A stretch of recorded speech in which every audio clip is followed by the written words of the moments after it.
This presentation describes the role and scope of a speech pathologist and has been created for use by school teachers.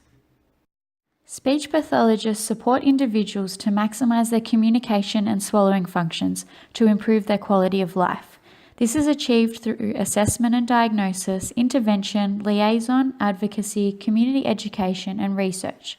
Speech pathology practice recognises the importance of communication and swallowing skills to every individual's engagement in education, employment, social interaction, and community participation.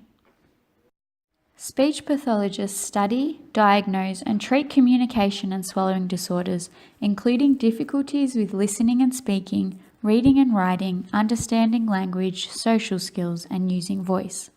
They work with people who have difficulty communicating because of developmental delays, learning disability, stroke, brain injuries, intellectual disability, dementia, and hearing loss, as well as other problems that can affect speech and language. Speech pathology is practiced in a wide variety of settings, including schools. A couple of examples of how a speech pathologist might work within a school environment has been provided.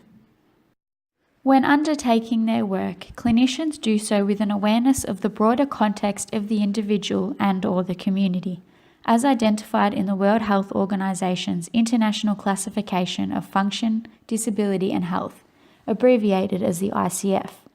Speech pathologist practice is guided by evidence from current literature and research, recommended clinical practice guidelines, Speech Pathology Australia's Code of Ethics, the service provider's quality management processes, and any legal and/or professional responsibility. Speech pathologists must meet the requirements of the competency-based occupational standards and the Code of Ethics. The World Health Organization's ICF states that one of its 5 possible applications is for clinical use. The ICF is both a conceptual framework and a classification system, which describes health in terms of 2 parts covering 4 components. Part 1, Functioning and Disability, comprises of body functions and structures and activities and participation. Part 2, Contextual Factors, comprises of environmental factors and personal factors. Applying the ICF to the clinical practice of speech pathology, practitioners can incorporate both the diagnosis of impairment, body function and structure, and the activity and participation of the individual to assess the impact of the communication and/or swallowing disorder on quality of life. Using the ICF framework, including the contextual factors, environmental and personal, and activity and participation levels, allows speech pathologists to collaboratively set goals with an individual and their caregivers.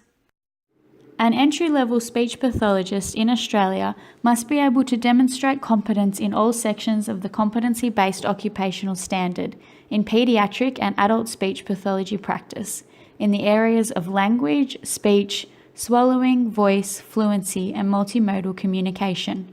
The competency-based occupational standards contain 7 units, which represent key areas of professional activity. These include assessment, analysis and interpretation, planning evidence-based speech practices, implementation of speech pathology practice, planning, providing and managing services, professional and supervisory practice, and lifelong learning and reflective practice. The assessment, interpretation and analysis of clients' communication and/or swallowing condition must demonstrate current clinical reasoning approaches and relevant evidence-based analysis. All factors related to the communication and/or swallowing condition must be identified for diagnosis, and the client's activities and desired participation level must be incorporated. Speech Pathology Australia's Code of Ethics outlines the values of the profession. It incorporates the principles that guide ethical decisions, the standards of ethical practice, and professional conduct expected of speech pathologists by their colleagues and the community. The values, principles, and standards that constitute the code support speech pathologists to demonstrate professionally acceptable behaviour and take a leadership role in managing ethical issues in the practice.